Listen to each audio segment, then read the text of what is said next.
Besuch nach große Schokolademuseum in der Welt.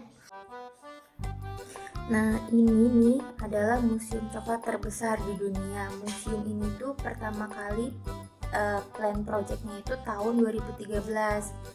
Nah, untuk arsitekturnya dia dibuat itu tahun 2014. Nah, ini terus berjalan sampai dengan pembukaannya itu tahun 2020.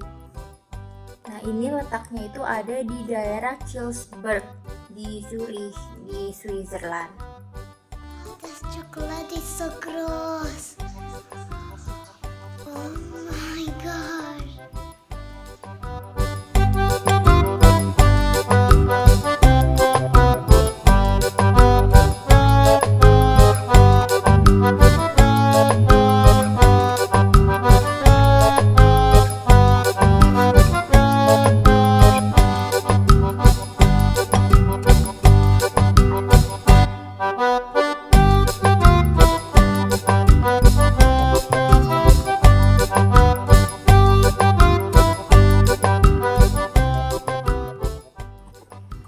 Sekarang kita masuk nih ke bagian museumnya, tapi sebelum kita masuk ke dalam kita harus ngambil audio translatornya dulu. Itu ada 6 bahasa di sini, jadi kalian bisa milih, yaitu ada bahasa Jerman, bahasa Inggris, bahasa Cina, Spanyol, Itali, dan juga Perancis. Mas tahu nggak kalau supaya dapetin coklat yang melted, kalau pas di mamam langsung yummy, yang melted gitu. Nah, itu tuh harus dilihat dulu Mas, dia harus dari kakao bohnen yang bagus, yang baik kayak gitu. Jadi kalau untuk milih kakao bohnen yang baik itu tuh ada 3 tahap, ada dry stupen. Jadi kamu yang pertama itu extra stupen itu adalah kamu harus tahu woher die eingekauft kakao bohnen stemmen. Jadi dia harus tahu, kamu harus tahu nih biji biji coklatnya itu belinya di mana, terus kualitasnya kayak apa, kayak gitu. Nah, untuk yang ini, untuk Dilin ini sendiri dia make kakao bohnen yang berasal dari Ghana, Mas. Mas tahu nggak negara Ghana? Enggak.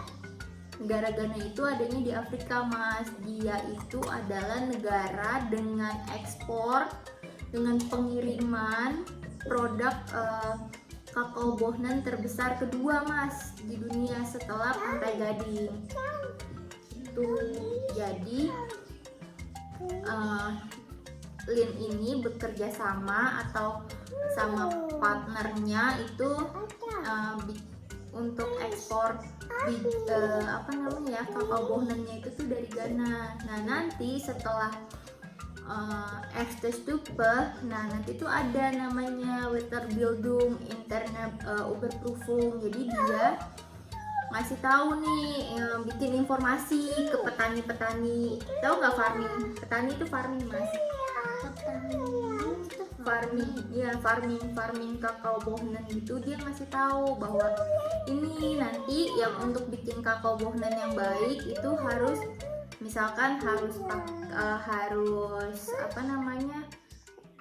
pakai pengairan yang baik, pakai washer yang baik. Washer yang baik itu washer yang bersihnya kayak apa gitu. Nah, itu pengairan itu atau infrastruktur itu ada di Dritte Stupe dari Lin ini. Jadi Lin itu ngasih tahu, ngasih kayak ngasih pengetahuan gimana caranya ke penduduk nih, ke yang orang-orang yang bertani, yang farming kakao bohnen itu, supaya dapat washer yang baik itu gimana gitu. Nanti dia bikin infrastrukturnya juga. Mas, ada infrastruktur nggak?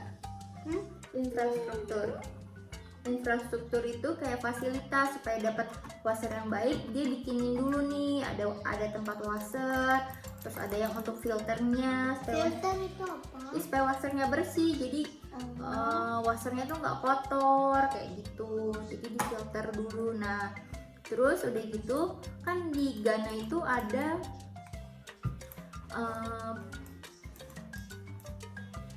mosquito.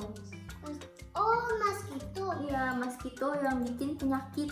Nah penyakitnya itu berbahaya, namanya penyakit malaria. Nah yang di Greatest Stupa ini, yang di tahap ketiga ini, Lin itu juga jadi kayak punya apa ya namanya ya, punya project untuk membuat jadi lebih baik, yaitu dengan pakai kayak kelambu gitu. Kelambu itu apa ya, kalau mas juga bingung ya, mami nggak tahunya ya. Kelambu itu verstylum mas, jadi di tempatnya itu dikasih kayak supaya mosquitonya nggak datang, jadi ada kayak verstylum gitu mas.